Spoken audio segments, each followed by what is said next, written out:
Welcome, educators, linguists, and fellow language geeks. Okay, let's jump right into this explainer. Today, we're unpacking Angeles Mendoza Gonzalez's really fascinating research on the vital role of interlanguage in foreign language learning. Listen, if you teach a second language, or even if you just study linguistics, really grasping this concept is absolutely going to fundamentally shift how you view your students' progress. Because look, we've all been there, right? You have this incredibly dedicated student. They study hard, they absolutely crush the grammar worksheet on Tuesday, but then they make the exact same structural error in a real conversation on Wednesday. It's wildly frustrating. But what if we stopped framing those errors as failures? What if, instead, we saw them as a totally necessary, highly logical part of their cognitive journey?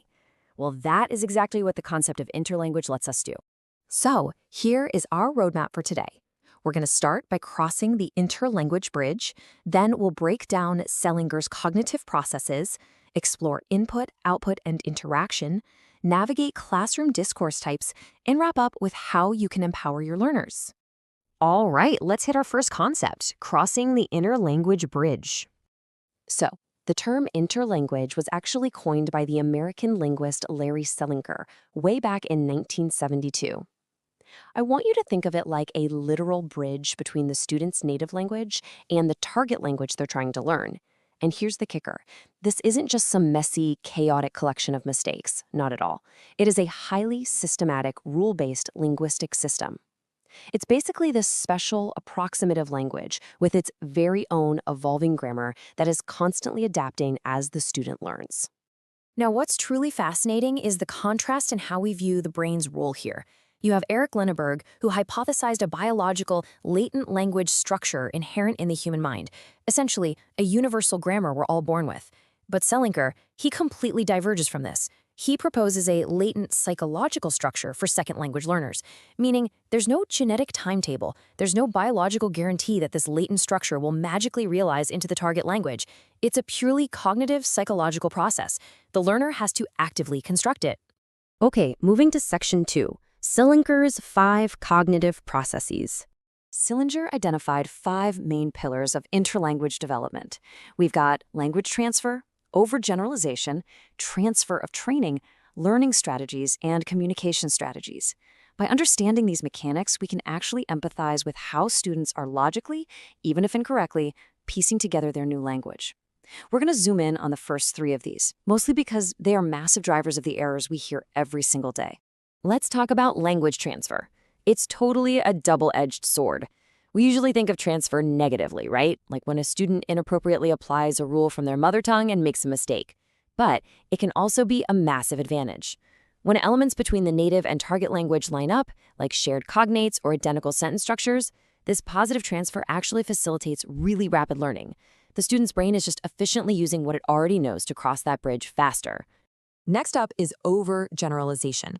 This is when a learner takes a perfectly valid rule and applies it way too broadly just to simplify things.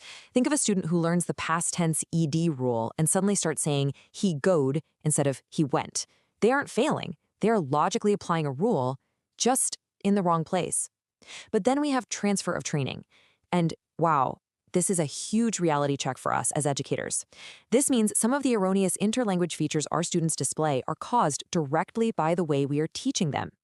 If we constantly drill one highly specific verb tense and ignore natural conversation, our own teaching methods might literally be reinforcing those structural errors.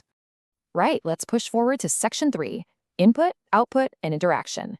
So, we know the internal mechanics, but what about the environment? This quote brilliantly captures Stephen Krashen's famous theory on input.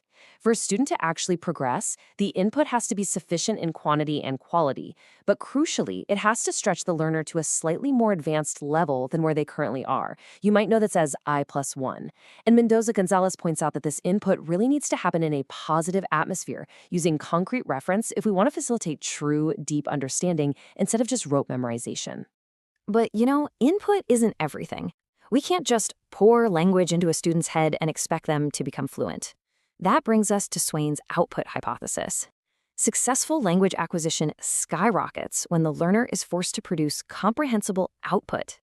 They absolutely need the opportunity to actively organize their thoughts and words during real, dynamic interaction. They can't just passively absorb. They have to actively test out their interlanguage bridge by talking with real people.